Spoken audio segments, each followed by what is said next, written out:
The Rio Grande Plan is a bold, citizen-led plan to bury rail lines on the west side of Salt Lake City, to restore the historic Rio Grande Depot, and to transform redevelopment along the entire western side of downtown Salt Lake City. This video explains how it works, what's in progress, and most importantly, how it will completely transform downtown Salt Lake City along the west side.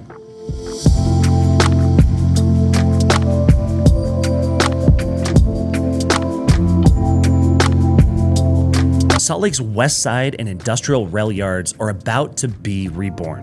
The Rio Grande Plan will bury train tracks. It will unlock the connectivity between the west side and the east side of Salt Lake City because there won't be all of those crossings that are impeded by these really large trains. It will restore the historic Rio Grande Depot, which for me is one of my favorite elements of it.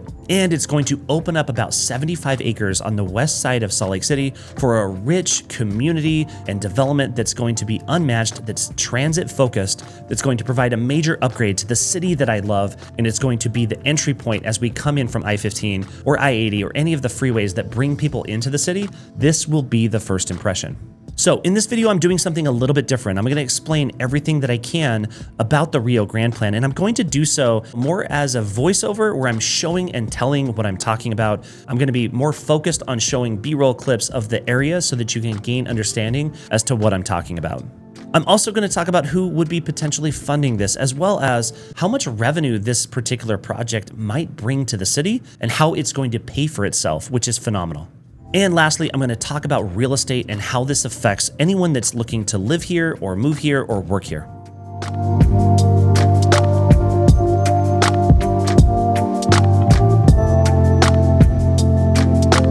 The Rio Grande Plan is a citizen-generated concept, proposes to realign heavy freight rail, including Union Pacific, regional commuter rail, including Frontrunner, and Amtrak's rail lines under 500 West by way of what's called a train box. The plan states that the relocation of rail infrastructure would open about 75 acres of industrial land for redevelopment along the west side of downtown Salt Lake City. The centerpiece of the plan is the historic Rio Grande Depot, which would be restored and repurposed to become the hub of transit in the city and the region. This new depot would accommodate Union Pacific, UTA Frontrunner, Amtrak's, as well as regional rail services such as Trax Light Rail. And this citizen-driven proposal was originally developed around 2020 by professionals here locally, including Christian Lenhart and Cameron Blakely. Its core idea is to realign and move major rail infrastructure underground in this train box along the 500 West corridor in Salt Lake City. And this train box will serve multiple rail services, as we've already mentioned. But the best part to me is it really connects the east side of the city to the west side, because right now, as we have all of these rail lines running right through the heart of the city, it creates a massive disconnect with so many at-grade level crossings that people just can't move. So whether you're driving or walking or riding a bike, it's very difficult to cross over from one side of the city to the other with all of these crossings throughout this region. And currently, the train box is proposed roughly between 900 south on the south end and northward up to about 100 south on the north end along the 500 west corridor. Some updates consider expanding it further north up to 6th North or even down south to 13th South, depending on crossing closures. It would accommodate 6 rail tracks, 2 for freight and Amtrak's, 2 for UTA Frontrunner, and 2 for future commuter or high-speed rail. The box would be constructed via cut-and-cover trench, not a bored tunnel, with retaining walls and structural separation between rail types that will accommodate for roads and pathways and bridges to go across the train box. And to ensure rail operation standards are met, the plan specifies maximum grades, which according to Union Pacific Trax lines is limited to about 1% slope, while UTA Trax lines are allowed up to about a 2.5% slope. And many at-grade rail crossings for roads or pedestrians would be closed or eliminated altogether. 4 major road rail crossings, 11 minor crossings, and all pedestrian at-grade crossings of certain commuter or intercity rail in downtown would go away under this plan. And removing the tracks and related infrastructure frees up land along the west side of the city. Estimates are around 75 acres of redevelopment, which includes part of the city, to me, that's kind of the ugliest eyesore. And unfortunately, it's the first thing you see as you're coming into Salt Lake City. You see those dilapidated city blocks along the west side, right here alongside I-15 and the other freeways that feed into the city. So As you enter the city, that redevelopment will not only be much more attractive, but it's going to create so much economic development in this region. This project will actually end up paying for itself quite quickly, which is honestly really fascinating to me. And one of my personal favorites is the restoration or reimagination of the historic Rio Grande Depot. This building is beautiful. It was built in 1910, and yes, it was damaged in the earthquake that we had here in Salt Lake City in 2020, but those repairs are being made currently. This building is worthy of restoration. And as this plan re-envisions the use and also the rehabilitation of the historic Rio Grande Depot, making it once more a central transit hub in Salt Lake City and in the region, it would host all of these rail services, Frontrunner, Amtrak's, as well as others that could be coming, including the light rail system here known as TRAX, as well as bus services. Now, the first thing that people are going to ask about, especially locals, whenever we talk about major plans or redevelopment, it really comes down to money. Who's going to pay for this? How much is it going to cost? And how much economic development or return on that investment are we going to see? The Salt Lake City commissioned a Rio Grande Plan screening analysis to evaluate feasibility, defining design standards, estimating physical constraints with utilities or with floodplains or underground services, possible sizes of the train box or boxes, impacts on intersections and traffic, and so much more. The plan is estimated to cost between $3 to $5 billion in today's money. An economic impact analysis projects that the full implementation, construction plus first year of operations and redevelopment would yield about $12 billion in total economic output. Think about that. $12 billion in total economic output. This is major. This development can actually start paying for itself in year one, which is phenomenal. This project requires a lot of money, but it will also generate a lot of money as well. It also forecasts thousands of new housing units, including affordable housing, tens of thousands of jobs, some of which are permanent, and increases in tax revenues from that redevelopment.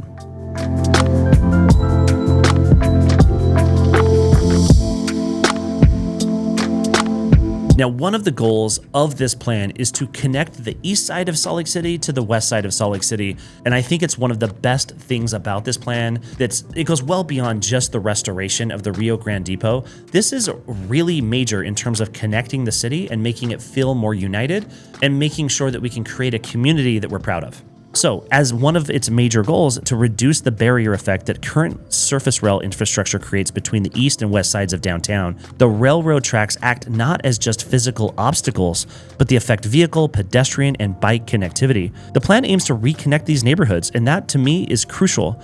Elimination of at-grade crossings would mean fewer opportunities for accidents, saving lives. Currently, there are repeated activation events, trains passing level crossings, delays, accidents, even fatalities. The plan would reduce or eliminate those hazards altogether. And with centralization of train services at the restored depot, combined with track improvements, most frequent and reliable service is possible. Platforms would be sheltered, connected to elevators and stairs. Tracks and bus connections are thorough and rethought, encouraging multimodal transit. And this is what public transportation is all about. Salt Lake City is ranked as one of the 2 best cities in the entire country for public transportation. And this would kind of take it over the top. And hopefully this public transportation system can extend well beyond just Salt Lake City, moving up northward as well as down south in Utah County. Now, this project does bring technical and engineering constraints and concerns as well. Let's cover those. Utilities, subsurface conditions, and floodplains. Building below grade requires rerouting or adjusting existing underground water, sewer, power lines, possibly even dealing with the water table and flood risks as well. Because much of the traffic, especially freight and some of the commuter or inner city traffic, currently uses diesel, there would need to be ventilation systems as well. Options include passive vents, which are shafts, active ventilation, which includes fans or combinations of those two options. Ensuring air quality both inside the train box and for adjacent neighborhoods is critical. Union Pacific, UTA, Amtrak's all have particular requirements for tracks grades, transitions, schedule, maintenance, etc. The plan is built to accommodate many of them, but their participation in this is essential. Moving tracks underground while maintaining rail service is a very complex engineering and operational challenge. The plan's early design claims no major disruptions are needed, but that depends on phasing, coordination, and execution as well.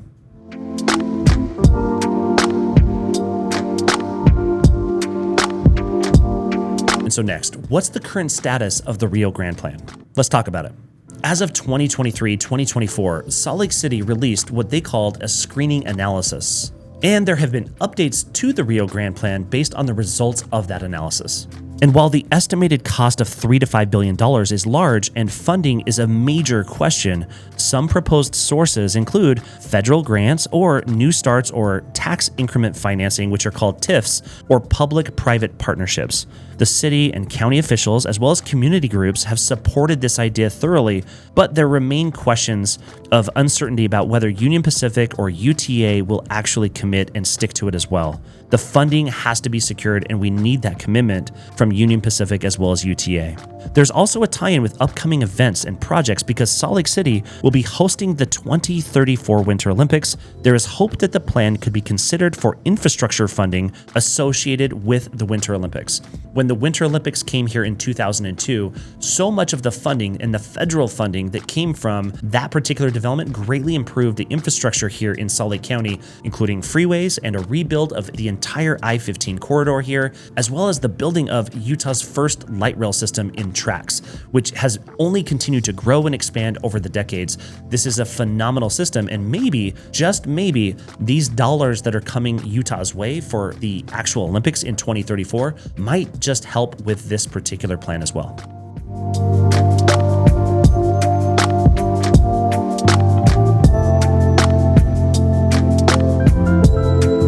Okay, this would not be one of my videos if I don't really heavily weigh the pros and the cons of the Rio Grande Plan, and I've kind of created a breakdown of what I consider the pros and the cons. Let's cover the pros first. I would include as the pros, one of the major ones is reconnecting the neighborhoods along the east and western side of Salt Lake City. This barrier is real, and I would love to see these neighborhoods reconnected. It would also improve safety by removing these crossings, reducing delays, and preventing accidents and even fatalities.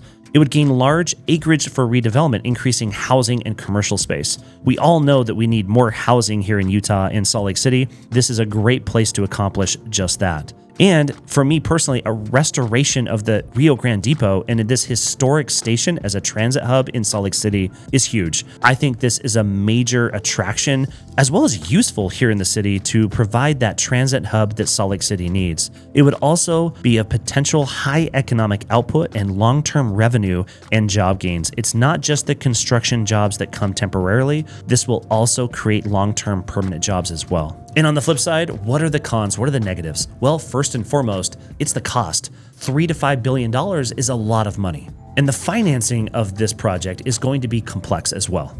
Other cons include engineering challenges, utilities, underground work, water table issues, ventilation. All of these things are obstacles or negatives about this project, but I feel like these can be easily overcome through proper engineering, and I don't see it as a real true barrier as to why we shouldn't do this plan to begin with. Next up, we have the need for coordination among many agencies as well as private entities and potential disruption during construction. We also need integration and cooperation with Union Pacific as well as UTA to make this happen. And this buy-in uncertainty, especially from Union Pacific and other rail operations, are another one of these cons. The possible environmental and air quality concerns are also important to us, and the legislative and political hurdles that we have to cross, and the phasing and the timelines are unknown at this point.